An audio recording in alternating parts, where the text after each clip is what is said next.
When you think of defensive stars for the Louisville Cardinals, you automatically go to guys like Ashton Gelati and Quincy Riley for good reason. But don't forget that third name. Star safety MJ Griffin is back from a season-ending injury, and he's primed for a huge breakout year. All that and more on today's episode of Locked on Louisville.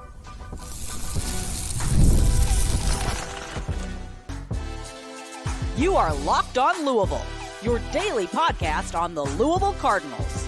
Part of the Locked On Podcast Network, your team every day. What is going on, Card Nation? Welcome in to this Thursday edition of the Locked on Louisville podcast. I'm your host, Dalton Pence. Today's episode brought to you by Gametime. Download the app, create an account, use the code LOCKEDONCollege for $20 off of your first purchase. Terms apply. As always, I want to personally take this time to thank you all for making us your first listen of the day. Just a reminder, Locked on Louisville, free and available on all streaming services 5 days a week, your team every day.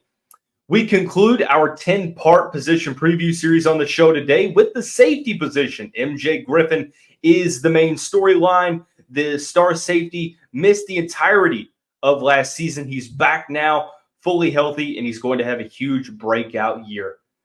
The Cardinals also got some key safety transfers. Tamarion Mcdonald, Daeh McCullough, Blake Ruffin will all factor into the mix at the safety spot. And then you have some returning guys like Devin, Neal, and Hutchinson, who the Cardinals are relying on to take the next step forward. I'll be honest with you, it's wild to me that we are now at the conclusion of the 10-part series, the position previews.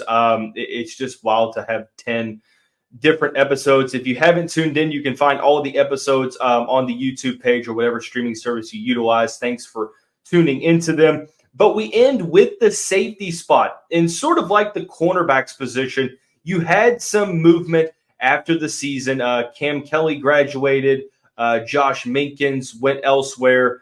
You lost Wesley Walker. I guess you can consider that a loss because he never really stepped foot on the field for Louisville, but transferred right around spring ball. You brought a lot of key players in. Tamarion Mcdonald from Tennessee, Blake Ruffin from Eastern Illinois, Daeh McCullough from Oklahoma. But the main storyline at the safety spot is you get MJ Griffin back.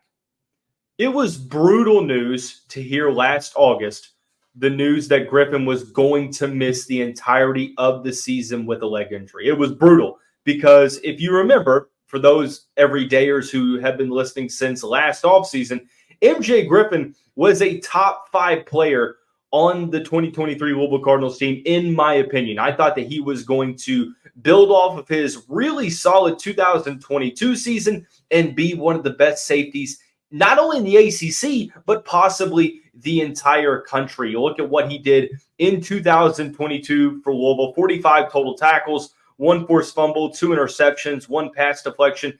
That was a step back from Temple, where he had 66 the year prior, 4 pass deflections and a sack. But when you factor in that he, for some reason, didn't play as much as he should, he was Louisville's probably 1A, 1B best defensive back on the team in the last half of the year with Quincy Riley. He helped that team in so many different ways, whether it be in coverage, defending the run. He's a ball hawk in the defensive backfield. And with another season of ACC play under his belt, I thought that 2023 was going to be the money year for MJ.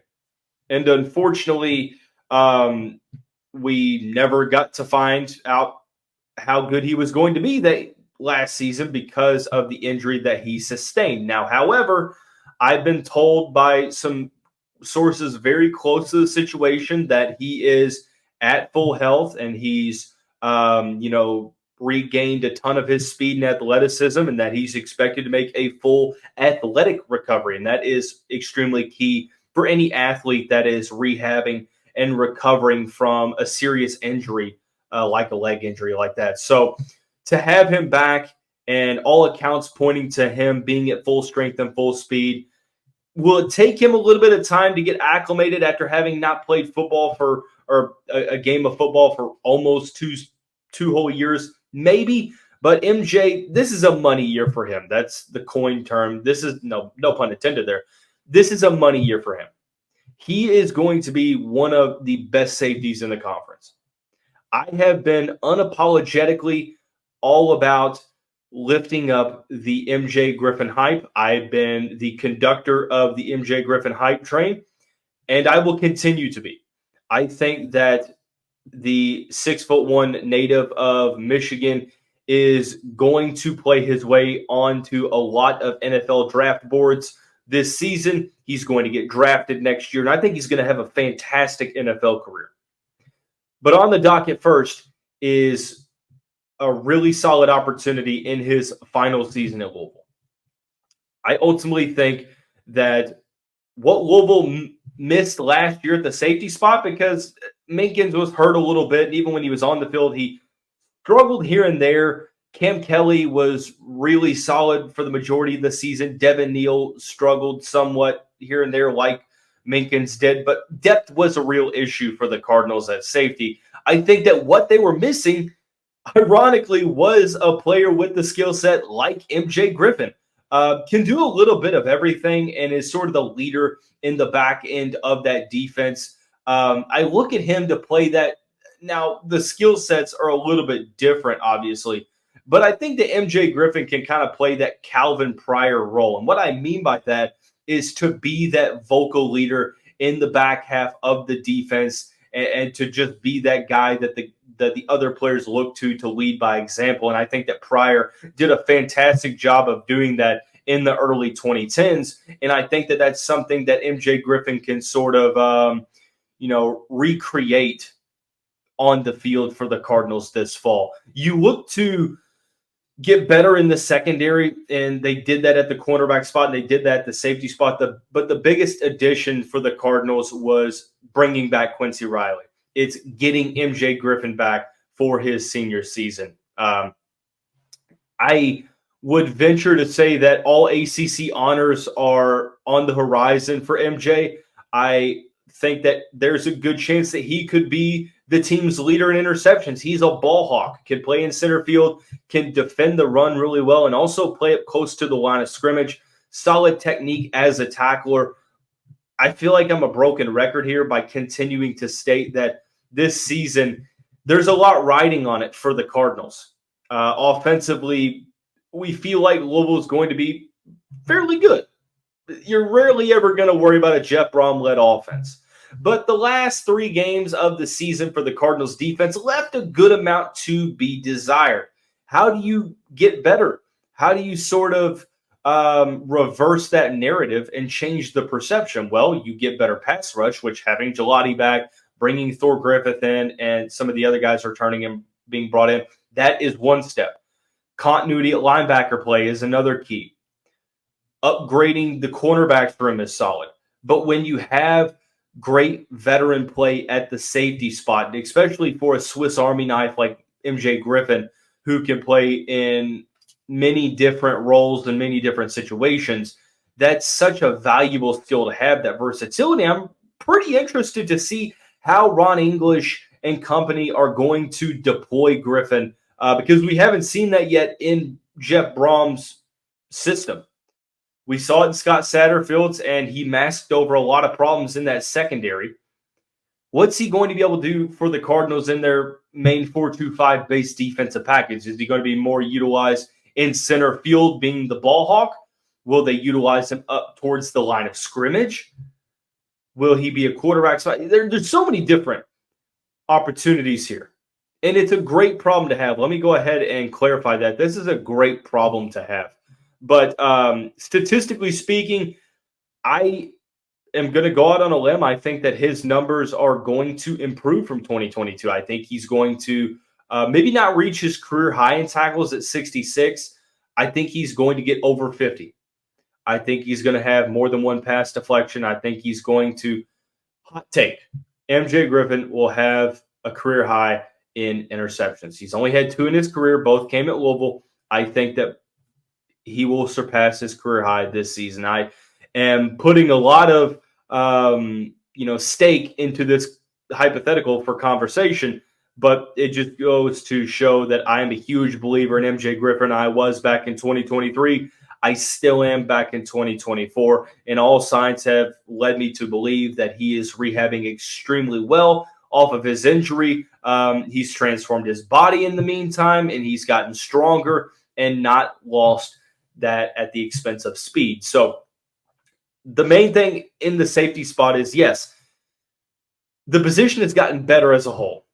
It's gotten deeper in terms of the different players that can play there. And it all starts with MJ Griffin coming back. And I'm really, really glad he did. But the tone is being set with MJ. But make no mistake about it, even with MJ returning, the Cardinals had some work to do in the transfer portal. And they brought in 3 safeties. One that I believe is going to start alongside Griffin, and 2 that one is going to play a key role, and one I'm not really sure what to expect, but the talent is there. And we'll sort of break down the transfer portal additions here in the next segment of the Locked On Louisville podcast. Today's episode of the show is brought to you by Gametime. Look, I have used Gametime for a plethora of different sports, whether it be basketball, whether it be football, whether it be hockey, concert tickets. Now I'm going to be utilizing them for MLB. My Houston Astros will make way to Cincinnati on Labor Day, and you best believe I'm going to Gametime to secure those tickets. Ever since I downloaded the Gametime app, I won't go anywhere else. You get seat views, so a panoramic view from your seat in the app before you buy. You can toggle the all-in pricing feature to show you the total up front, so there's no surprise fees at checkout. And there's the Gametime ticket coverage. Your purchase is covered with the most flexible customer service policy in the ticketing industry. You need to join. Take the guesswork out of buying MLB tickets with Gametime. Download the Gametime app, create an account, use the code LOCKEDONCollege for $20 off of your first purchase. Terms apply. Again, create an account and use the code LOCKEDONCOLLEGE, LOCKEDONCollege, for $20 off. Download Gametime today. Last minute tickets, lowest price, guaranteed. And before we get into the next segment, really quickly, if you are continually finding yourself turning off mainstream sports networks due to all the shouting, you need to make the switch to Locked On Sports Today, a free 24/7 sports streaming channel programmed for you every day to bring you the biggest stories without all of the screaming and shouting. Locked On Sports Today brings you can't-miss analysis, opinions, and news, streaming 24/7 on YouTube or the free Amazon Fire TV channels app, part of the Locked On Podcast Network, covering your team every day.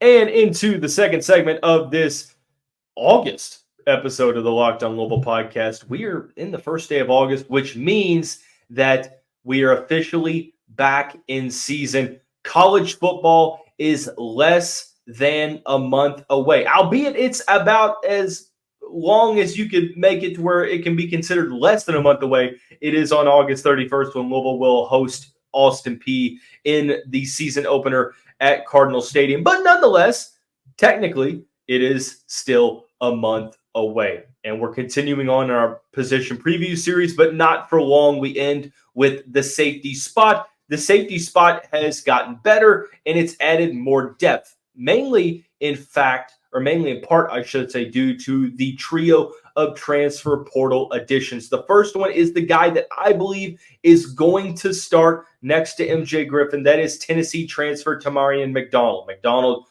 transferred out of Knoxville after spending multiple seasons with the Volunteers. He actually committed to Mississippi before opting to transfer to Louisville. And what's pretty interesting is he sort of is filling a reverse mold for the Cardinals. Like a lot of Louisville's linebackers started out as safety prospects at a high school and then transitioned to linebacker. Well, Mcdonald was actually a linebacker prospect in high school and then ended up as a safety, went to Tennessee, and has been a key cog in that defensive machine at Tennessee. Looking at what he's done in 4 seasons, 116 tackles, 75 of those being solo, 8.5 tackles for loss. He's had a sack, 4 interceptions, and 16 passes defended, 1 fumble recovery.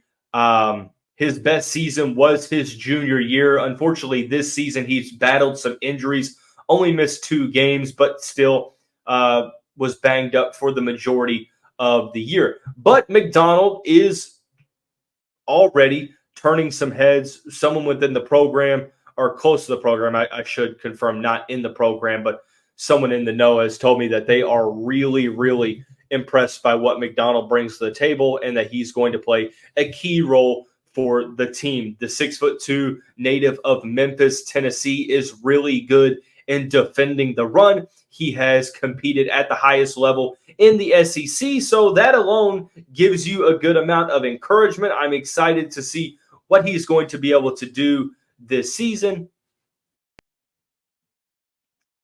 Sorry, had some technical difficulties there with the Wi-Fi. It's been going in and out recently, so I do apologize for the inconveniences there. But as I was saying, the SEC experience, 4 seasons at that level, playing some of the best competition. I mean, he had 10 tackles on the road at Tuscaloosa. That's some really good numbers. Had 4 against UConn, kind of looking at what he's done. Like I said, spent a lot of last year hurt. But you go back to the year before, 8 against Vanderbilt, 6 against South Carolina and Georgia, 9 against Alabama. Played really well against Alabama. So should show you that he's played pretty solid against some pretty good offenses. So having Tamarion Mcdonald, that veteran experience, I think he's an upgrade at the safety spot.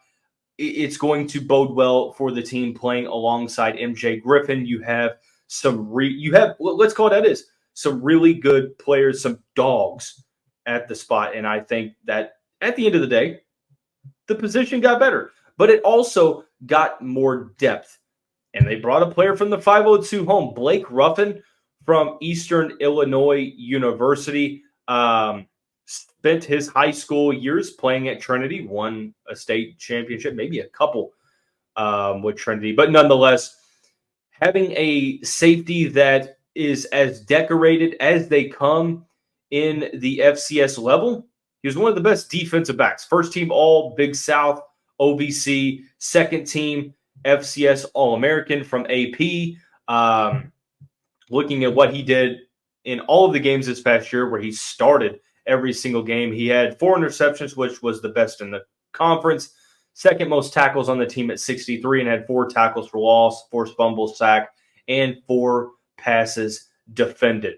He's listed at 6'4", but those around the program say he's probably a little closer to 6'2", 6'3", but nonetheless, really good size for his role. I think he's going to play a key role when it comes to depth. I think that the depth there is something that Louisville's really struggled to have at safety. Even since Scott Satterfield took the job in 2018, safety depth just hasn't been a luxury for the Cardinals. And to be able to get a guy who redshirt sophomore, I'm not sure if he has 2 years of eligibility or if he has 1 year of eligibility remaining. I think that it's 2, if I'm not mistaken. But nonetheless, to be able to have a local guy come home is a solid narrative to be able to continue to develop, but also filling depth needs. I think he's going to be involved in the 2 deep, really solid size, and can do a couple of different things, defends the run really well, and also the ability to high point the football and read the opposing quarterback out in center field are some things that he did at Eastern Illinois. And I think that skill set is going to be able to translate over to the Power 5 level as well. So the Trinity connection with the Brohms is obviously alive and well, and they're going to the portal to get some former Trinity guys, Stephen Herron last offseason and Blake Ruffin this offseason. And I think he's going to factor into the playing time mix. One guy that I'm not really sure what to expect is Daeh McCullough. Now, Daeh didn't really play, that rhymed. Daeh didn't really play for Oklahoma this past season. And that isn't that large of a concern because he was a true freshman playing for Brent Venables' defense, a really good program at Oklahoma. Sometimes it takes a while for guys to get some playing time. But McCullough really highly rated coming out of high school. He was a freshman this past year, was ranked as a 4-star level prospect, one of the better safeties in the country, went to Oklahoma, is from South Bend, Indiana, a guy that Jeff Brohm actually recruited out of high school for Purdue. So it's obvious that Brohm's looking at this thinking, okay, I've got some solid depth at the spot. Let's take a player that I believe is going to be a really good collegiate player for our team. It just might take a season or two, but we have that luxury of having 4 years of college eligibility remaining because of the guys we already have at the position. So if McCullough is a guy that rises onto the scene and competes for playing time right away, fantastic. That is great. That's honestly what we want. But if it's going to take a year and it's like, okay, well, he's more so going to play better in the 2025 season when we lose some players, that's okay too. I'm okay with some roster continuity. So I think McCullough actually played both cornerback and safety in high school, 6'2", 200 pounds. I really like the versatility. I think it could help him see the field either at safety or cornerback. It's just going to depend on how Jeff Brohm and company project his skill set moving forward. So the transfer portal was really good to the Louisville Cardinals as it relates to the defensive backfield. But I would be doing this preview a disservice if I didn't discuss the 2 returning guys, because I think Devin, Neal, and D'Angelo Hutchinson are going to play key roles for the Cardinals again this season. What do those roles look like? We'll attempt to answer that on the next segment of Locked on Louisville. Today's episode also brought to you by eBay Motors. Passion, drive, and patience, the formula for winning championships, is also what keeps your ride or die alive. eBay Motors has everything you need to maintain your vehicle and level it up to peak performance. Superchargers, roof racks, exhaust kits, LED headlights, and more. Whether you're into speed, power, or style, eBay Motors has you covered. With over 122 million parts for your number one ride or die, you'll always find exactly what you're looking for. And with eBay's Guaranteed Fit, your part is guaranteed to fit your ride every time, or you get your money back. Because with eBay Motors, you're burning rubber, not cash. With all the parts you need at the prices you want, it's easy to make your car the MVP and bring home huge wins. Keep your ride or die alive at ebaymotors.com. Eligible items only. Exclusions apply. eBay Guaranteed Fit, only available to U.S. customers. And continuing into this first August episode of the Locked on Louisville podcast, once again, thank you all for making us your first listen of the day. Just a reminder, Locked on Louisville, free and available on all streaming services 5 days a week, your team every day. The 2 returning guys at the safety spot are going to be in the mix for the snaps at safety this season. Devin, Neal was one of the starters after transferring in from Baylor, spent his first 3 seasons of college ball at Baylor, last year at Louisville, and saw a huge breakout season, 74 tackles. He almost doubled his career high. 47 of those were solos. He had 7 pass deflections and 4 interceptions, 7 tackles against USC, 5 against Florida State, 11 against Virginia, 8 against Miami, 8 against Notre Dame, 8 against Indiana, and had an interception against Virginia, 2 against Notre Dame, and 1 against Murray State. So I say that Tamarion Mcdonald, in my opinion, is going to be the starter opposite of MJ Griffin. If Mcdonald is not, that means Devin, Neal won the spot again. And there is a really good possibility of that happening. The 6-foot native of Lexington, Kentucky, really helped out the Cardinals when Josh Minkins went down. When MJ Griffin was out for the year, it was next man up for the Cardinals. And thankfully, Jeff Brohm went out and got guys like Cam Kelly and Devin, Neal, who really stood up and rose to the occasion in the defensive backfield and did a great job of filling the needs there. Now, Neal needs to be a little bit better in coverage. I thought he was extremely good in defending the run. He's got to be better in coverage this season. I think maybe I'm being a little bit too analytical, but there were times where I think the entire secondary struggled. And once again, a lot of that can be attributed to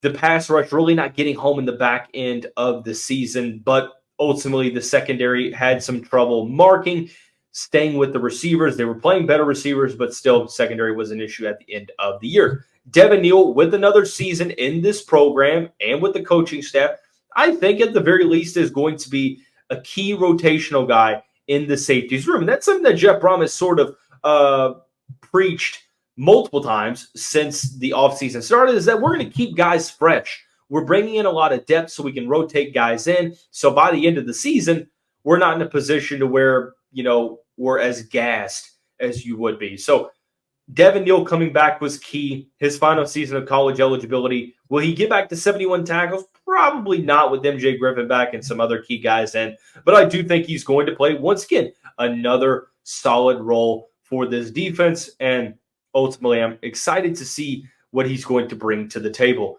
D'Angelo Hutchinson is a little bit of a different situation. He has spent, I believe, 2 seasons, or actually maybe 3. I'm not sure if he redshirted that first season or not in 2021, if I'm not mistaken.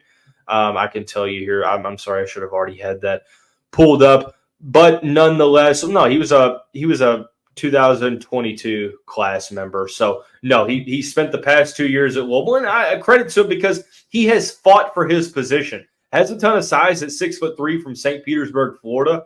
I really respect how much he has battled because he wasn't really in the mix the first year, and that's okay because you had some guys ahead of him. Year 2, he played a little bit more, especially towards the end of the year, but ultimately didn't get a ton of run. This season, he's back and he's still competing, and I think that he's going to continue to compete for those snaps. And from what we've heard throughout the offseason, spring practice, looking into fall camp, Hutchinson has been one of the more impressive defensive players for the Cardinals.